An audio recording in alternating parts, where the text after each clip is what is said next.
Hi, this is Scott Garibay, and today we're going to talk about Dungeons and Dragons, and we are specifically going to talk about um, what is Dungeons and Dragons, and the answer: Dungeons and Dragons is a rope. All right, so I appreciate your patience because I know I'm constantly asking this question: What is Dungeons and Dragons? What is Dungeons and Dragons? What is Dungeons and Dragons? And I never stop answering it, right? And I know it might seem silly to you, but I feel it is the most important secular question in front of humanity today. Nothing we are dealing with is more important than the question, what is Dungeons and Dragons? And the answer is,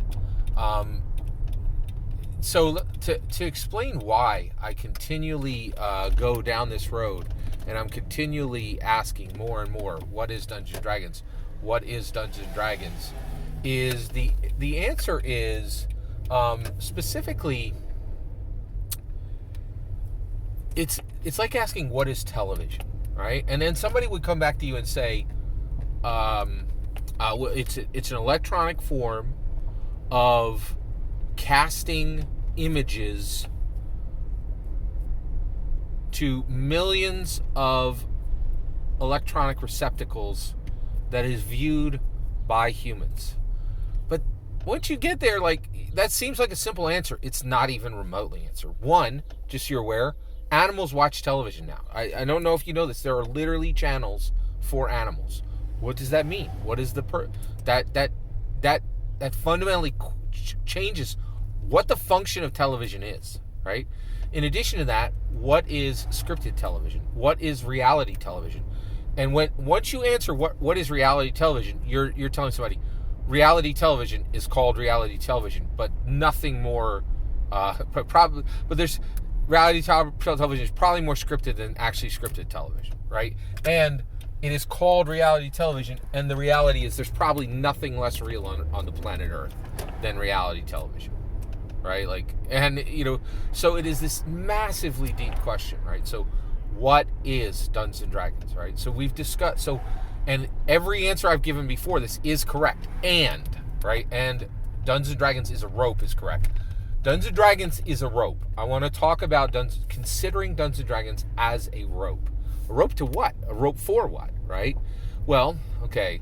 So as I've been thinking about Dungeons and Dragons, I realize Dungeons and Dragons is this tool, and I believe Dungeons and Dragons was a tool. It was created as a tool by Gary Gygax, never created as a game. It wasn't a game on day one. It isn't a game on day now, in my humble opinion. It's always been a tool. A tool for what? For exploring the hypercatalysts of humanity, which are identity, narrative, and language. Okay? And this tool is more, and this is why it's so important, is we have reached Maslow's pinnacle, right? And the reality is we no longer really struggle with food, shelter, and safety, right? The struggles what we really struggle with, in my humble opinion today, is recreational substances. And they cause disruption in food, shelter, and safety. And the reality is, if we solved our recreational substance problem, that'd be it. Virtually, I'd say 95% of all humanity's problems would just wash away. We only have one remaining real problem, and that's recreational substances, right? Because Americans have no ability to control their intake of recreational substances, and it's causing disruptions in food distribution, in food, shelter, and safety, right? And we have people who are, and I think by and large, at the macro level, at the 51% level, every single person today who is struggling to get food, get shelter, and get safety is really absolutely gripped by the problem of some recreational substance or not. And I personally, I have not seen in years anyone who is not struggling with recreational substances who has any difficulty getting food, shelter, and safety. If you're seeing something different in your world, please tell me. I'd love to hear it, right? But I'm not seeing that, right? So, very interesting. All right, so basically we're at, and so these explorations into identity, narrative, and language are the most important things that human beings are doing at the peak of Maslow's pinnacle, right? And so this is really interesting where we land, right? So I want you to understand that Dungeons & Dragons is a rope, right? What is a rope for? Well, I think that in that fateful day in 1974, when Gary published the White Box, the first instance of Dungeons & Dragons, he was shouting to the world, dungeons. The dungeons we face today are identity, narrative, and language. We're telling the wrong stories to ourselves, and the stories we're telling are meaningless and powerless. And he's like, and I'm going to change that. Every story going forward is hyper valuable and hyper powerful and hyper personal, right? And then he was like, identity. I will free you from being locked into one identity. You are no longer a normal human being. You do not lead one life. You have 100 lives, or you have 1,000 lives.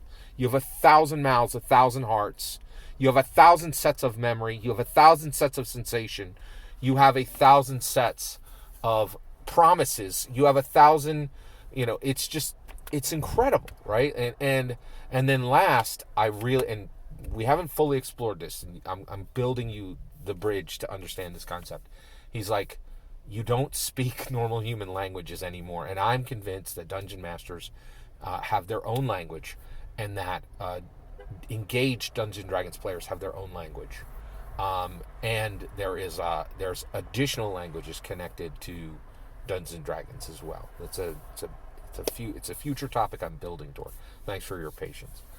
All right, so what is the rope for? Okay, so in the time machine, right? There's this concept of the Eloys and the Morlocks, okay? And the Morlocks live underground, and they're horrible and deformed. They're horribly deformed. They look monstrous, right? But they're capable and strong and intelligent. And the Eloi live on top, right? Above the ground. And they are this beautiful, incredibly powerless, incredibly delicate species, right? And that's what Dungeons & Dragons has created. The dungeon masters of the world are using a rope to go into the dungeon of identity, narrative, and language. And and once they're down there, they don't see the light, and people are like, nerd. And the reality is, we are out of the light, right? Like, I'm sorry to say this, Christopher, just look at it on the video.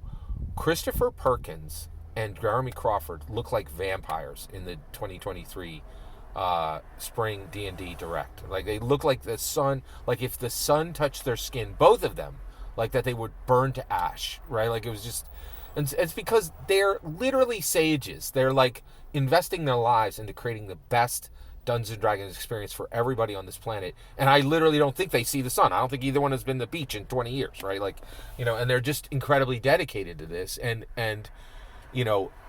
so, which is the exact opposite of a Morlock, but we'll get there, right? But the idea is we become like creatures to others. That's why they say nerd, right? Like, we look like stunted creatures to them, right?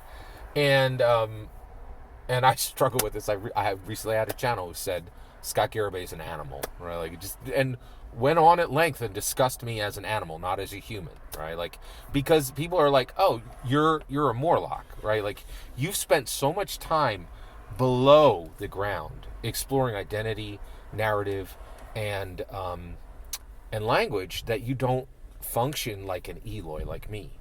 And that's the point. If you have never played Dungeons & Dragons, you are an Eloi. You are delicate and powerless, right?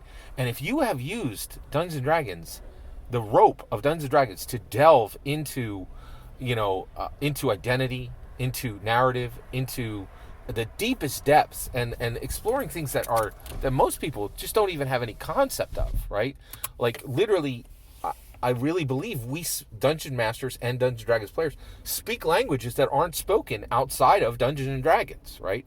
And it's a bigger topic, but we also, like, the rest of the world is like, oh, I'll go watch this movie. It was written for 100 million people. And maybe I'll get a lesson. It wasn't written for me. It's not responsive to me in any way. And you and I have sat under a dungeon master, and an eyebrow raise shifted, And these people have never seen a powerful personal story that can craft you, right, into something more, right? And they don't, and they're like, oh, I'm sad because this thing happened in my life. Sometimes I'm sad because things happen in my life. But I got 100 lives, right? And some of those lives are going well. And I don't function with the same set of expectations or the same memories and emotions and sensations that others do, right? Like, I live in a different way than most humans, right? Because I've gone below the surface. And when you use the rope, right? How far did you suspend? Okay, it's 200. You suspend the rope down into identity, and there's 200 feet before you reach another surface, right? And when you get to that other surface, you're like, oh my gosh, there's glowing mushrooms down here, right? And what do these glowing identity mushrooms mean, right?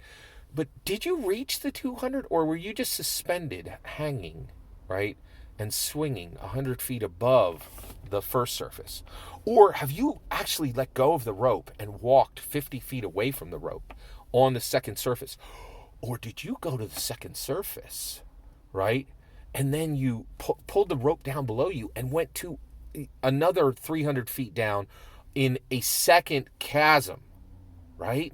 How deep are you, right? And if you're cutting goblins in half, all I could tell you is if your game is cutting goblins in half with D&D, you never even got the rope is down there, and you're on the cliff, like, looking down, and the rope's in your hand. You haven't even gone a few feet down, right? You don't know what Dungeons and Dragons is.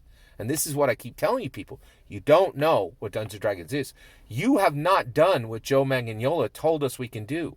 Transform our lives with Dungeons and Dragons, and as a result, change the culture we live in. You haven't done it, right? And I'm saying we can. Dungeons and Dragons is a rope. You are a Morlock, and every person you meet that has never played Dungeons and Dragons is an Eloy. They're powerless and delicate. You are powerful and transformed. Every single word of that is my humble opinion. What's important is when I get to hear your humble opinion, when you get in the comments and send your traffic. Please consider liking, subscribing, and have a wonderful millennium.